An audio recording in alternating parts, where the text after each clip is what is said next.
They chained her throat before they chained her hands, because Rome wanted her breathing. 17 days earlier, she had been a queen commanding armies, defying emperors, promising her people that Rome would burn before she bowed. But now she knelt on cold stone inside a Roman war camp, her crown tossed in a wagon of plunder, her kingdom erased from maps that had not yet dried with ink. History remembers the triumph as glory. Golden chariots, cheering crowds, painted generals rising like gods through the streets of Rome. But what history rarely records is what happened before the parade, during the long, silent months when captured queens were not executed, but prepared. Prepared in hidden chambers. Prepared by priests, officers, and specialists whose job was not to kill royalty, but to dismantle them piece by piece while keeping their bodies intact for display. Because a dead queen proved victory, but a living, broken one proved dominance. Tonight, you will walk beside Bernice, the captive queen who survived the system Rome never wrote about. You will see the rituals behind the spectacle, the bargains made for survival, and the cost of living when death might have been mercy. Because the triumph was never the worst part. What happened before it was the collar of Rome. The iron kisses her throat like a promise that won't be kept. 17 days ago, she wore a crown.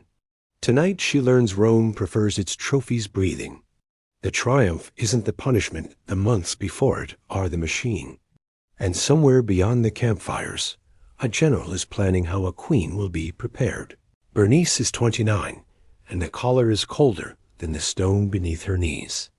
Every breath scrapes rust against her skin, and with it comes a taste she can't swallow: metal, old blood, and the faint sweetness of rot, trapped in a place where bodies don't last long enough to be mourned. 17 days ago, she was queen of Cappadocia, ruler of a border kingdom that had defied Rome for 7 years, commander of archers who knew every ridge and passed better than any legion. She remembers the last council in her palace, the maps spread across cedar tables, the incense burning in her temple, the oath she swore to her people. Rome would pay for every mile. Then the gates fell, the banner burned, and she learned what conquest truly means. Rome doesn't only take land. It takes the story of the land and rewrites it in Latin. Her wrists are chained behind her, her hair shorn close, because Rome fears the smallest freedom. Not because hair is a weapon, but because a queen with a weapon might choose a clean ending, and Rome has no interest in clean endings. Outside the bars, dawn wakes the camp. Hooves on packed earth, orders shouted like strikes of a whip, soldiers laughing too loudly, because laughter is how they remind themselves they are alive. Bernice listens to the sounds the way she once listened to battle counting, measuring, remembering. A wagon creaks past, and she knows, without seeing, that it carries her world in pieces, gold torn from temples, silver scraped from altars, her own diadem tossed among plunder like a toy. The guard's eyes move over her with the same cold arithmetic she has come to recognize. Not desire something worse. Assessment, condition, use. A captured queen is not a woman in Rome's thinking. She is a symbol, a problem to be managed, a prize to be displayed, and Rome's greatest talent is turning people into categories that can be filed, moved, and controlled. The officer who arrives does not introduce himself. Rank announces itself in the way the camp stiffens when he stops, in the way the guard straightens, as if a spine has been pulled by string. He studies Bernice through the bars, like a craftsman judging a piece of stone. "You are the Cappadocian," he says, as if her name is unnecessary. "The one who killed the nephew at Nausicaa." Bernice raises her chin as far as the collar allows. "I gave the order," she answers, voice steadier than her body feels. The officer's mouth bends into something that might be a smile if it contained warmth. 8 months, he says. That is how long until you walk in the triumph. The number drops into her like a weight. 8 months is not a sentence. It is a season of dismantling. The officer leans closer, speaking as if explaining a law of nature. Rome requires you alive, presentable, recognizable. A queen who arrives sick is useless. A queen who arrives defiant is dangerous. You will be prepared. Prepared. A clean word for a dirty process. Bernice understands then why Cleopatra chose death rather than chains, why defeated royalty, swallowed poison, or found blades in the dark. Because the triumph is only a day, and Rome is patient. Rome breaks you slowly, so the crowd can enjoy the final image. She is dragged into morning light that stings her eyes, led through ordered chaos past lines of captives and wagons of treasure, past soldiers who stare as if her humiliation is part of their pay. And when the great command tent opens, she sees luxury hung in silk over canvas, and at its center, the man who will own the story of her defeat. He looks younger than she expected, calm, polished, almost civilized, until he speaks. "I have been looking forward to meeting you," he says softly, like a man greeting an honored guest. Then he makes the truth plain. Your kingdom is gone, but you are valuable. Rome will show you to Rome. He circles her like a judge. You will dine when summoned. You will be taught the role you must play. You will learn how a queen becomes proof. Bernice tries to hold her spine straight, tries to keep her face neutral, tries to preserve something unseen behind her eyes. But when he steps close enough that she smells wine and spice, his voice drops into the private darkness beneath the official words. You will understand your position, he murmurs, because understanding is the beginning of obedience. As she is led away, the camp noise returns, but it sounds different, now like gears turning.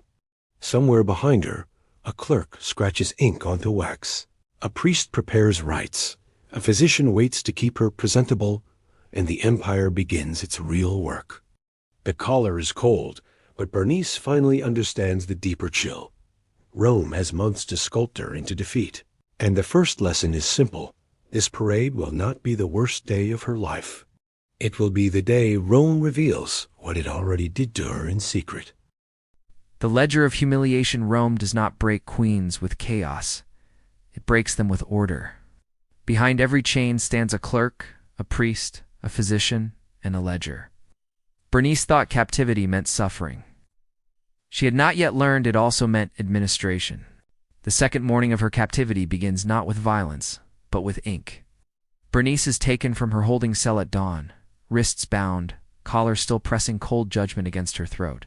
Yet the path she is led down is not toward torture chambers or execution yards, but toward a long administrative tent where the machinery of Rome breathes in parchment and wax. Inside, scribes sit behind low desks, styluses scratching across tablets with mechanical indifference. They do not look at her as soldiers do with hunger or cruelty, but with something far more unsettling: professional detachment. One of them reads aloud from a scroll as if cataloging livestock. Female, royal status confirmed, age approximately 29. Condition, physically intact. Psychological state, resistant. Another scribe dips his stylus again, recording her humanity as data to be processed. Bernice realizes with a creeping cold that Rome is not improvising. Her destruction it is following procedure refined across centuries of conquest. She is not the first queen to kneel here, nor the last. A physician approaches next, an older Greek man pressed into Roman service, carrying oils, cloths, and instruments that gleam too cleanly in the dim light. He examines her like a prized horse, checking skin for scars, teeth for damage, posture for weakness. She must remain presentable, he tells the officer, overseeing the process. Bruising must be controlled, nutrition increased. No facial injury permitted. Presentable. The word lodges deeper than any insult. Rome does not want her healthy for mercy. It wants her preserved for spectacle. The triumph requires trophies that still look like what they once were. A broken body tells less of Rome's power than a broken spirit inside an intact shell. After the examination comes purification, though the Romans do not call it that. She is taken to a bath tent where heated water steams in bronze basins. To slave women wash her in silence. Their hands gentle, but their eyes hollow, the look of women who have already passed through this system and survived by forgetting themselves. Oils are rubbed into her skin, not as comfort, but as maintenance. Her nails are cleaned, her wounds salved, her hair, what little remains, is measured for regrowth. A priest enters briefly, marking symbols on a wax tablet rather than her body, muttering about ritual eligibility. Bernice catches fragments of Latin she understands. Purification before display. Sanctity of triumphal procession. Fitness for sacred humiliation. Even religion here is bureaucratic. Even humiliation has paperwork. By midday she is clothed not in rags, but in simple linen, cleaner than anything she has worn since capture. The transformation is deliberate. Rome strips dignity first, then restores just enough to sharpen the contrast when it takes it again publicly. As she is escorted through the camp, she begins noticing things she missed before patterns beneath the cruelty. Royal captives housed separately. Guards rotated on predictable schedules. Wagons marked with symbols indicating status of prisoners inside. This is not a prison. It is a preparation facility. That afternoon she witnesses something that brands itself into memory deeper than pain. Another captive queen is brought in from the Western Territories, older. Already hollow-eyed, her bearing collapsed inward. Bernice watches as the same procedures are performed. Inspection, cleansing, cataloging. But when the woman resists the physician's touch, even weakly, the atmosphere shifts instantly. An officer signals, and a different man enters, a prefect whose presence drains warmth from the tent. He does not shout. He does not strike. He simply speaks quietly about compliance, about usefulness, about how long a queen can remain valuable if she cooperates. The resisting queen is removed, not dragged, but escorted, which somehow makes it worse. One of the slave women whispers later, voice shaking, "Those taken to him return obedient, or do not return at all." Bernice feels fear, then not the hot fear of battle, but the slow, suffocating kind that seeps into the bones. Rome has specialists for resistance the way it has specialists for medicine. Breaking royalty is not cruelty here. It is a profession. By nightfall she understands the true architecture of her captivity. The chains are only the surface. Beneath them lies a hierarchy, generals who own the victory, officers who claim rewards, priests who sanctify the spectacle, clerks who document every stage of degradation. Even the dinners she has heard whispers of are scheduled events logged in expense accounts under euphemisms like hospitality. She is fed well that evening: bread, olives watered, wine not generosity, but investment. A queen who collapses before Rome sees her has wasted the campaign's propaganda. As she sits alone beneath torchlight, Bernice feels insecurity clawing at the edges of her resolve. Courage means little against a system that does not rely on rage but on patience. Rome is not trying to kill her. It is trying to reshape her belief in herself, to file away pride until only compliance remains. And somewhere beyond the administrative tents, beyond the ledgers and bathhouses and priests, preparations continue for the next phase, the one no scribe records in detail, the one spoken of only in euphemism. Bernice lowers her eyes, not in submission but in calculation, realizing that survival will require more than endurance. It will require learning the system faster than it learns her. Because once Rome finishes writing her into its ledgers, the woman she was may no longer exist to read the record. The hidden runes of the triumph. Not all chains are worn in public. Some are forged in rooms Rome never records. Bernice begins to understand the parade is theater, and she is being rehearsed for defeat. The corridors behind the administrative quarter are not meant for common captives. Bernice learns this the moment the guards change formation around her. Tighter, quieter, more deliberate. No shouting, no crude jokes, no casual cruelty. This part of the camp operates under a different discipline, one that feels ceremonial rather than military. Torches burn low along a stone passage carved into the hillside near the command sector, their smoke staining the ceiling black with years of repetition.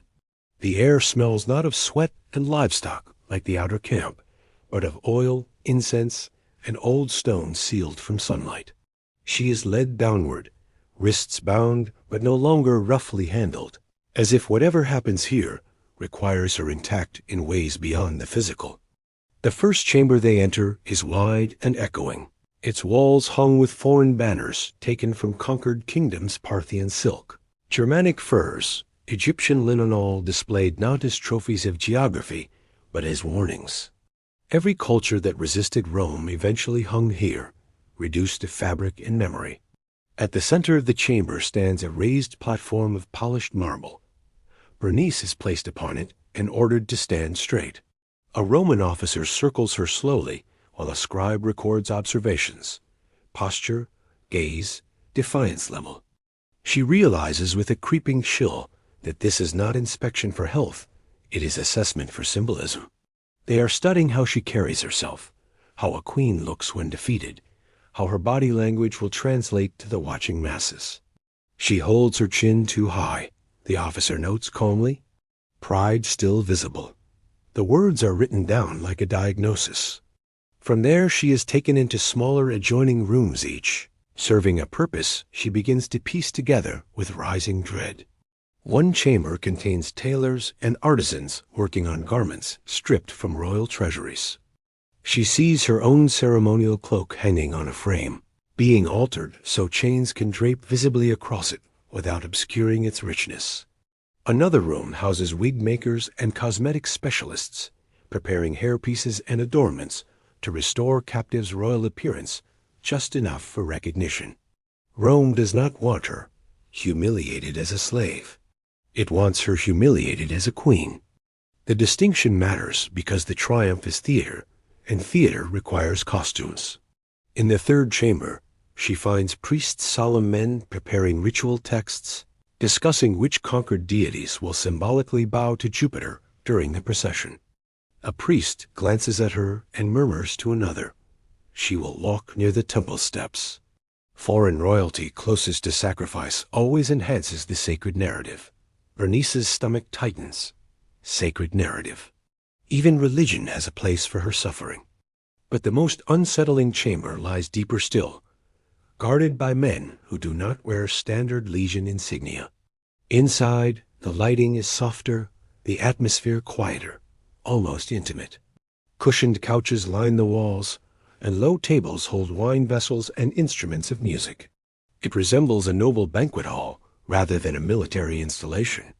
Bernice does not need explanation to understand its function. This is where hospitality is staged, where captured royalty are presented not as enemies, but as spoils made civilized for Roman consumption. A man approaches her here, not armored, but robed in administrative purple.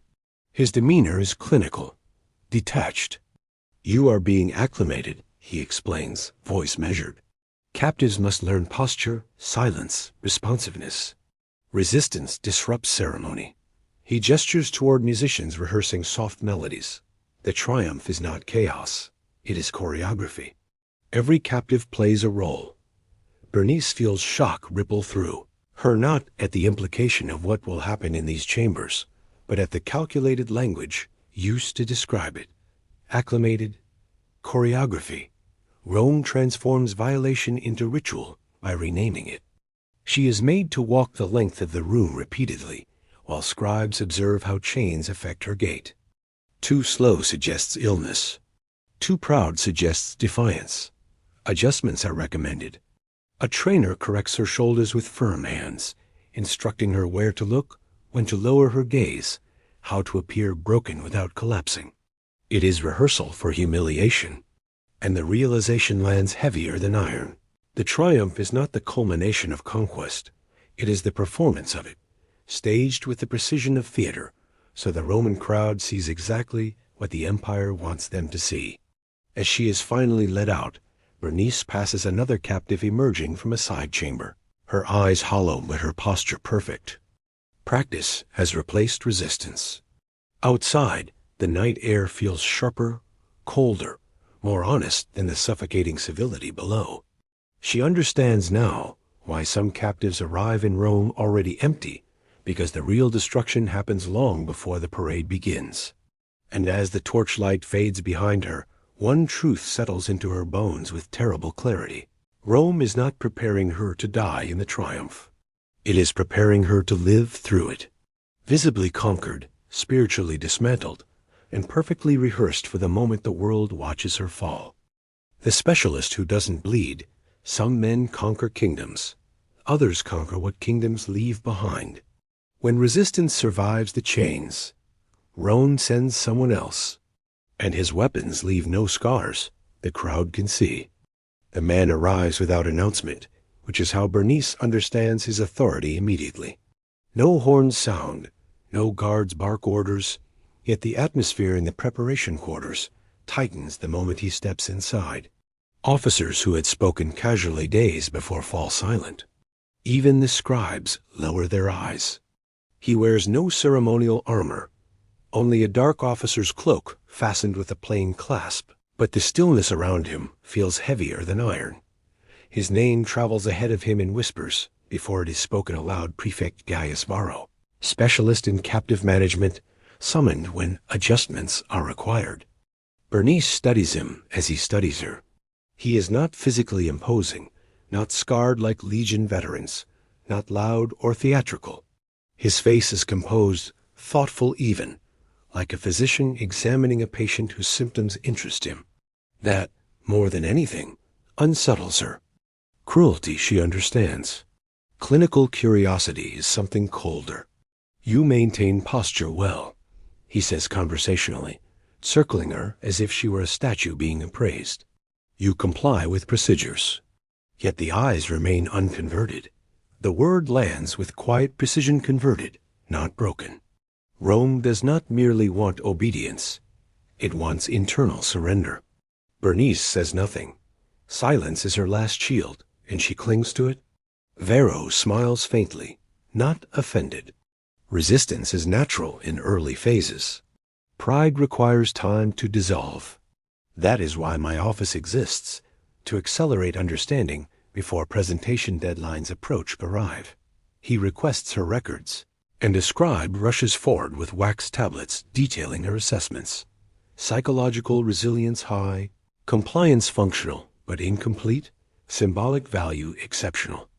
Varro reads every line slowly. A valuable piece, he murmurs. General staff will expect access soon. The triumph requires her visible submission. He looks back at her then, gaze sharpening.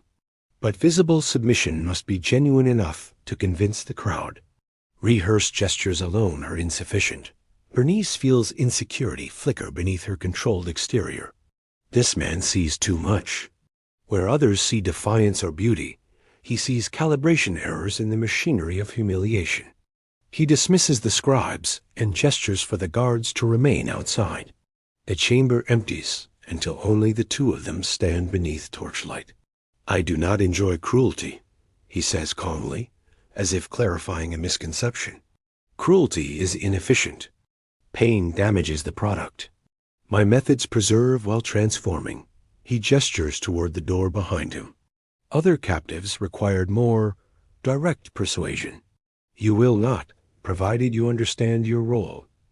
Bernice meets his gaze finally, careful to show neither fear nor challenge. And if I do not? Varro's expression does not change. Then your preparation will transfer to my private jurisdiction. I would prefer not to assume full responsibility. Survival rates decline under intensive conversion. He begins outlining the system with unsettling openness, perhaps because secrets hold less power when the listener is powerless to resist them. Access to captive royalty, he explains, is structured according to rank. Generals first, senior officers second, decorated commanders thereafter. Each encounter logged under administrative euphemisms, hospitality expenditures, morale provisions, ceremonial privileges. You will attend these functions, he states plainly. You will perform expected courtesies. You will not resist physically or verbally. Compliance preserves your condition for the triumph. Non-compliance reclassifies you as damaged. The word damaged rings louder than any threat. Bernice realizes then that her greatest fear is not death, a reclassification becoming so broken. Roan deems her unfit even for spectacle. Varro steps closer, not touching, but invading her space with measured intent. Queens often misunderstand their final power, he says softly. They believe resistance preserves dignity. In truth, it transfers suffering to others' nobles, daughters, attendants, who replace them when they fail. A statement strikes like a blade. Fear sharpens into something heavier, responsibility. He has identified the lever most likely to move her. Before leaving, Varro offers what he calls guidance. Appear to yield gradually. Let them believe progress is occurring. Pride surrendered in stages feels authentic to observers. It is advice not for survival, but for performance. And as he exits, the chamber feels colder than before, as if warmth itself retreats from his presence. That evening, Bernice notices the shift immediately. Invitations arrive sooner. Officers' gazes linger longer. The dinners she once heard whispered about are no longer distant rumors, but scheduled inevitabilities. Rome has moved her file forward. She stands alone before the polished bronze mirror provided for ceremonial preparation and studies her reflection, not the queen she was, nor the slave Rome wants, but something suspended between. Past courage presses against present calculation. Belief in dignity collides with the challenge of survival. And beneath it all grows a terrible curiosity. How much of herself can be surrendered before nothing remains? Outside, torches burn late into the night as preparations intensify. And somewhere within the administrative ledgers, her status has been quietly amended, not broken yet. But under specialist observation, the final stage before Rome decides exactly how much of her will survive the parade. The bargain that costs a soul's survival arrives disguised as mercy. Rome offers life, but never without ownership. For the first time, Bernice is asked to choose her fate, and every choice demands she betray something she loves. The message from Rome does not arrive in chains or shouted orders. It arrives sealed in wax, carried by a courier who rides through the camp with imperial insignia visible even in torchlight. That alone is enough to chill every officer present. Imperial correspondence means the matter has risen beyond military victory into political calculation.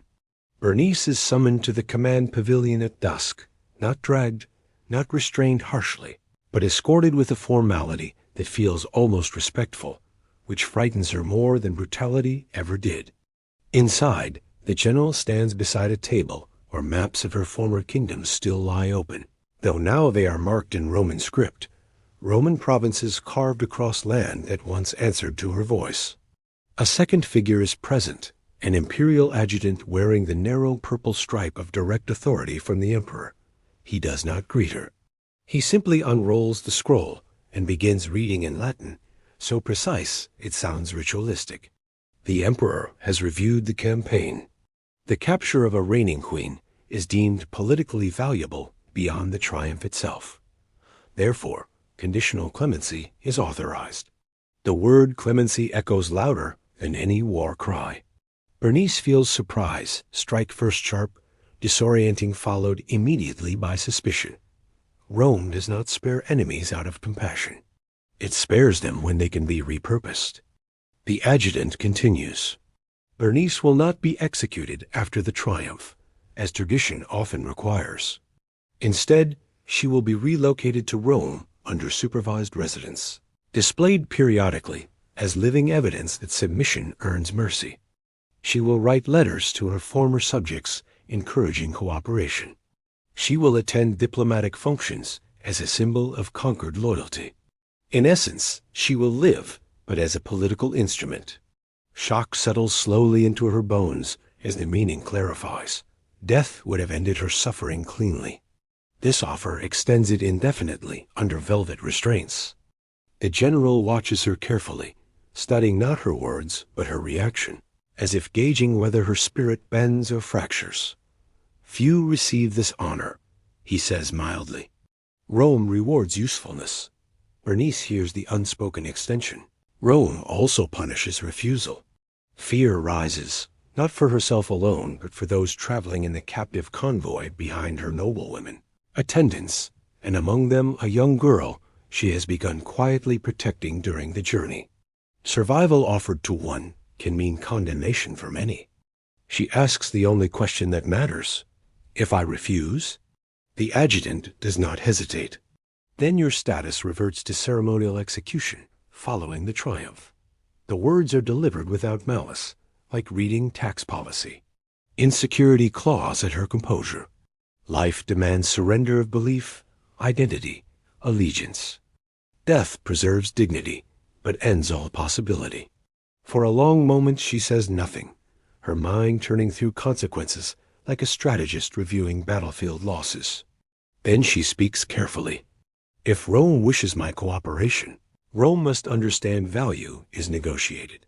The general's brow lifts slightly, interest replacing indifference. She continues before courage falters. She offers intelligence, hidden treasuries not seized, underground loyalists, political fractures among tribal leaders pretending submission, information only a ruling monarch could possess. Greed flickers in the general's eyes before he masks it. Knowledge is more valuable than spectacle.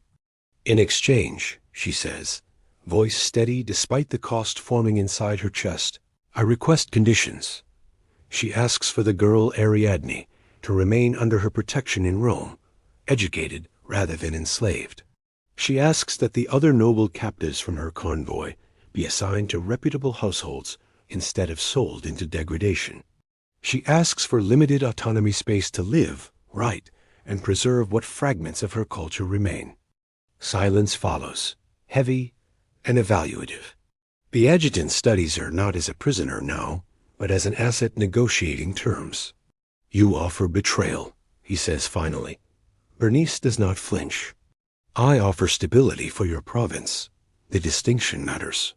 Rome thrives not on loyalty, but on manageable submission. The general steps closer, voice low. Understand what you trade. Once you give Rome your knowledge, there is no return to your people. The challenge hangs between them, not moral, but existential. Bernice feels past and present collide within her, the queen who swore resistance and the captive calculating survival.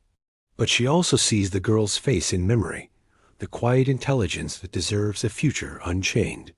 Curiosity about survival's cost gives way to decision. I understand, she says. The scroll is resealed with minor amendments. Nothing is promised aloud, but the shift is unmistakable. Her execution is postponed, her file marked for imperial reassignment. As she is escorted out, torchlight flickers across the camp like distant flames consuming what she once was. She has secured survival for herself, perhaps for others, but at a price no ledger can quantify. That night, alone beneath canvas shadows, she confronts the weight of what she has done. She has not died for her kingdom. She has bargained it piece by piece.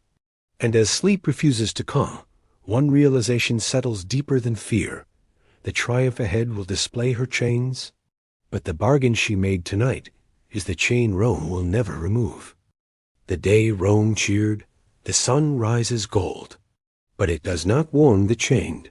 Today Rome celebrates victory while its trophies walk breathing. Bernice survived the months no historian records. Now she must survive the day the world watches her fall. Dawn breaks over Rome with engineered brilliance, the kind that makes marble glow like divinity and hides the shadows beneath it. Bernice stands at the edge of the Campus Martis, chained in ceremonial gold that gleams too brightly to be mistaken for mercy. The chains are heavier than those she wore in captivity, not for restraint, but for symbolism. Everything today is symbolism. Her hair, grown just long enough, has been arranged in the royal style of Cappadocia, so the crowds recognize what Rome conquered. Her robes are her own looted, preserved, and returned only so their humiliation will mean more when displayed in defeat. Around her stand other captives, kings hollowed into silence, princes staring blankly, noblewomen whose eyes have forgotten how to focus. The air trembles with drums, horns, and the roar of a city hungry for spectacle. Fear presses into her ribs, not fear of death, because she already knows she will live, but fear of exposure, of having every fragment of what she endured silently consumed by cheering strangers who will never know the cost behind her stillness.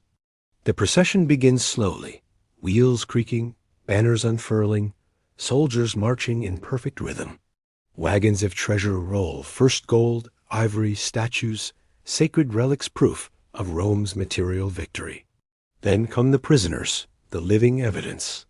When Bernice's line moves forward, the sound of the crowd changes, not louder, but sharper. Curiosity slicing through celebration. They expected barbarians. They see a queen. She walks as she was trained, measured pace, chin elevated, but not proud, eyes forward, but not defiant. The rehearsals in hidden chambers echo through her posture. Every step is choreographed humiliation. Yet inside, shock lingers not at the crowd's jeers, but at how little they know. They cheer the parade, unaware that the real conquest happened months ago in silent tents and sealed rooms. A boy throws a fig that strikes her shoulder. A woman spits curses in Latin she understands perfectly. Others simply stare, fascinated that royalty can be reduced to spectacle. Past and present blur, as she walks, memories of her throne overlapping with the weight of chains dragging against her wrists. And above it all rides the general in his chariot, face painted red like Jupiter, basking in godlike adoration built partly on her suffering. Surprise flickers when she notices a figure watching from a balcony, an older Roman noblewoman, eyes sharp, evaluating. Antonia Minor, the same woman who would soon become her custodian in Rome. Their gazes meet briefly, and in that silent exchange Bernice understands. Her survival has already been decided. She is no longer a captive destined for execution. She is an asset being transferred. The procession climbs toward the temple of Jupiter Capitolinus, the traditional end of triumphal routes, the place where conquered kings are, often executed as final offerings to the gods. Insecurity gnaws even now, despite the bargain she struck. Rome is unpredictable when spectacle demands blood. As she reaches the temple steps, drums halt. Silence falls in rippling waves across the forum. The general ascends, delivers ritual sacrifices, proclaims victory. Then he turns toward the captives. Bernice's heart hammers once hard, singular. This is the moment where history usually ends for people like her. But instead of a signal for execution, an announcement is made. The Queen of Cappadocia has submitted to Roman authority and will be preserved as living evidence of imperial mercy. The crowd murmurs, some disappointed, some intrigued. She is led away not to the execution chamber beneath the temple, but down a side passage reserved for political prisoners spared for future use. Relief does not come. Only a hollow awareness that survival, once again, demands continuation. Years pass within Rome's marble confines. She lives in Antonia's household, comfortable, educated, visible when required, invisible when convenient. She writes letters urging her former people to accept Roman governance. She provides intelligence that tightens imperial control. Greed, she realizes, is not always about wealth. It is about stability, optics, influence. In return, she keeps Ariadne, raises her, educates her, ensures the girl grows free where others were sold. The bargain costs her everything inwardly, but saves something outwardly. Marcus Cornelius visits sometimes, now retired, carrying the quiet guilt of a man who served empire, yet remembers the faces it crushed. They speak of philosophy, of survival, of whether compromise is cowardice or strategy. Bernice never finds a clean answer. She only knows she lived when many did not. In old age, she writes histories of her lost kingdom, fragments preserved in scrolls few Romans care to read. She dies not as a queen, not as a slave, but as something in between, an artifact of conquest who outlived the spectacle meant to erase her. Her grave bears no royal title, only her name. But the truth remains buried deeper than stone. The triumph Rome celebrated for a single day was built on months of invisible destruction.